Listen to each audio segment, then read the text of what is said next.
Carl Rogers nació el 8 de enero de 1902 en Oak Park, Illinois, en suburbio de Chicago. Psicólogo americano, creador de la terapia centrada en el cliente.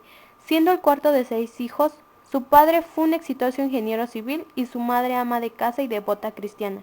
Su educación comenzó directamente en segundo grado, ya que sabía leer incluso antes de entrar en parvulario.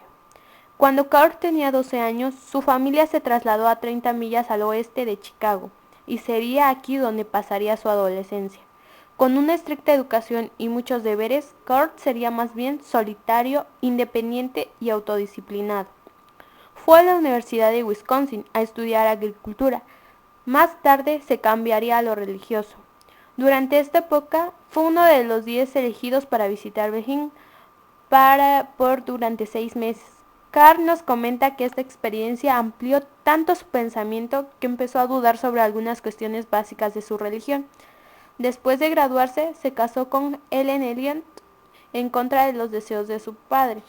Se mudó a Nueva York, empezó a acudir a la Unión Teológica Seminaria, una famosa institución religiosa liberal. La pérdida de la religión sería, por supuesto, la ganancia de la psicología. Rogers se cambió al programa de psicología clínica de la Universidad de Columbia y recibió su PhD en 1931. No obstante, Rogers ya había empezado su trabajo clínico en la Sociedad Rochester para la prevención de la crueldad de los niños. En esta clínica aprendería la teoría y aplicaciones terapéuticas de Otto Rank, quien la incitaría a coger el camino del desarrollo de su propia teoría. En 1942 escribiría su primer libro, Counseling and Psychotherapy. Más tarde, en 1945, fue invitado a establecer un centro de asistencia en la Universidad de Chicago.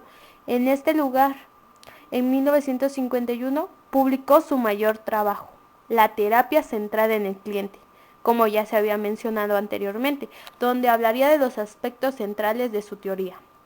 En 1964 aceptó feliz una plaza de investigador en La Joya, California. Allí tendría terapias, dio bastantes conferencias y escribió hasta su muerte en 1987. La teoría centrada en la persona.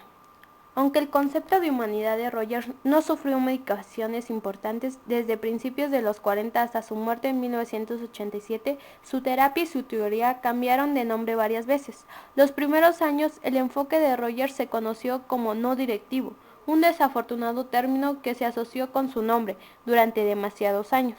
Más tarde sería designado con otros términos: centrado en el cliente, centrado en la persona, centrado en el estudiante y centrado en el grupo. Pero usaremos el término centrado en el cliente para hacer referencia a la terapia de Rogers y el término más amplio. Gracias a esta teoría existen los centros de rehabilitación como los Alcohólicos Anónimos. También de aquí se da el nombre de terapia y terapeuta. Él propuso dos supuestos básicos: uno, la tendencia formativa, y la dos, la tendencia realizadora. La tendencia formativa: en toda materia orgánica e inorgánica existe una tendencia a evolucionar desde formas más simples hasta formas más amplias o más complejas. La tendencia realizadora es la inclinación que existe en todos los humanos, es la única motivación que tienen las personas con sus aspectos fisiológicos e intelectuales, racionales y emocionales, consciente e inconsciente. La tendencia a la conservación y la mejora del organismo forma parte de la tendencia realizadora. La necesidad de conservación es similar a los niveles inferiores de la jerarquía de las necesidades de Maslow.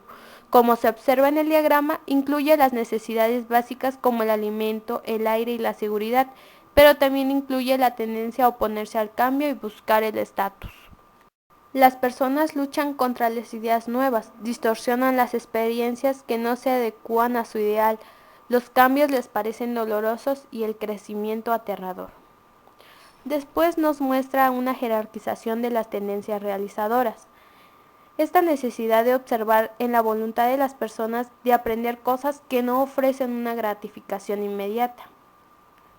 Rogers en 1961 subrayó que tener una pareja que posea estas tres cualidades no es lo que provoca que las personas avancen hacia un cambio personal constructivo. El yo y la autorrealización. Según Rogers, 1959, los niños empiezan a desarrollar un vago concepto del yo, cuando una parte de sus experiencias se personaliza y se distingue en su conciencia como experiencias del yo. Una vez que los niños han creado una identidad rudimentaria, la tendencia realizadora del yo empieza a desarrollarse. La autorrealización es la tendencia a hacer la realidad del yo tal y como la percibimos en nuestra conciencia. Rogers, 1959, postuló la existencia de dos subsistemas dentro del yo, el concepto del yo y el yo ideal. Como lo muestra nuestra gráfica, el concepto del yo. Por ejemplo, el estómago forma parte del yo organísmico, pero a menos que funcione mal y nos cause preocupación, es poco probable que lo incluyamos en nuestros conceptos del yo. Las personas que han construido su concepto del yo les resulta muy difícil cambiar y aprender, y las experiencias que no son coherentes con este concepto las suelen negar o aceptar solo en forma distorsionada. El segundo diagrama se refiere al yo ideal, la noción que un individuo tiene hacia sí mismo tal y como desearía ser, y son tributos por lo general positivos que las personas aspiran a poseer. La conciencia. Sin la conciencia, los conceptos del yo y el yo ideal no existirían. Rogers, 1959, definió la conciencia como la representación simbólica de una cierta parte de nuestras experiencias. Conciencia y simbolización son, según Rogers, sinónimos. Existen tres niveles de conciencia. En primer lugar, son las experiencias que se producen por debajo del umbral de la conciencia. En tal caso, las ignoramos o las negamos. En segundo lugar, planteó la hipótesis de que ciertas experiencias se simbolizan fielmente y se admiten liberadamente en las estructuras del yo. El tercer nivel de conciencia incluye las experiencias que se perciben de manera distorsionada. Cuando una experiencia no es coherente en nuestro concepto del yo, la rodeamos y distorsionamos de tal modo que podamos incorporarla a este concepto del yo. Convertirse en persona. Rogers, 1959, analizó los procesos necesarios para convertirse en persona. Primero, un individuo debe tener un contacto positivo o negativo con otra persona. Este contacto es la experiencia mínima necesaria para convertirse en persona. Los obstáculos para la salud psicológica. No todos los individuos llegan a ser personas psicológicamente sanas. Casi todos se encuentran con una serie de obstáculos que dificultan la salud psicológica, como son las condiciones de valor, la congruencia, las actitudes defensivas y la desorganización.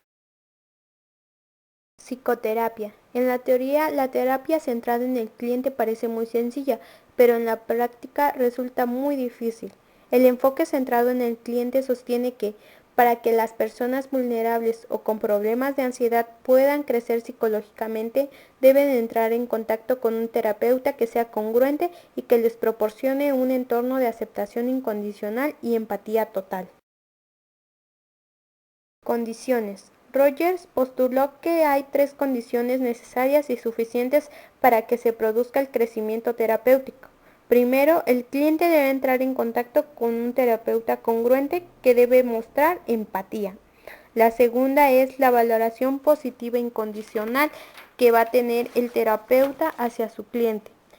Y por último, el contacto entre el cliente y el terapeuta debe tener una cierta duración. Fases del cambio terapéutico. Fase 1. Se caracteriza por una falta de disposición para comunicar información sobre uno mismo. Fase 2. Los clientes se muestran algo menos rígidos. Fase 3. Hablan con más libertad de sí mismos, aunque siguen haciéndolo como si se tratara de un objeto. Fase 4. Empiezan a hablar de sentimientos profundos, pero no de los que sienten en el presente. Fase 5. Ya han empezado a producirse un cambio y un crecimiento notable. Fase 6. Experimentan un crecimiento drástico y un avance irreversible en el cambio hacia la autorrealización. Y por último, el concepto de humanidad. El concepto de humanidad de Rogers fue establecido claramente en sus famosos debates con Skinner a mediados de los años 50 y principios de los 70. Estos debates consistieron en 3 confrontaciones cara a cara entre Rogers y Skinner sobre la libertad y el control. Skinner defendía que las personas, sean o no conscientes de ello, siempre están sometidas al control de contingencias poco sistemáticas que no siguen un plan preestablecido, por lo que a menudo tienen la ilusión de que son libres. En cambio, Rogers sostenía que las personas tienen una cierta capacidad para elegir y decidir por sí mismas, aunque admitía que una parte de la conducta humana es predecible y sigue unas normas. Rogers defendía que los valores y las decisiones importantes están dentro de la esfera de control personal.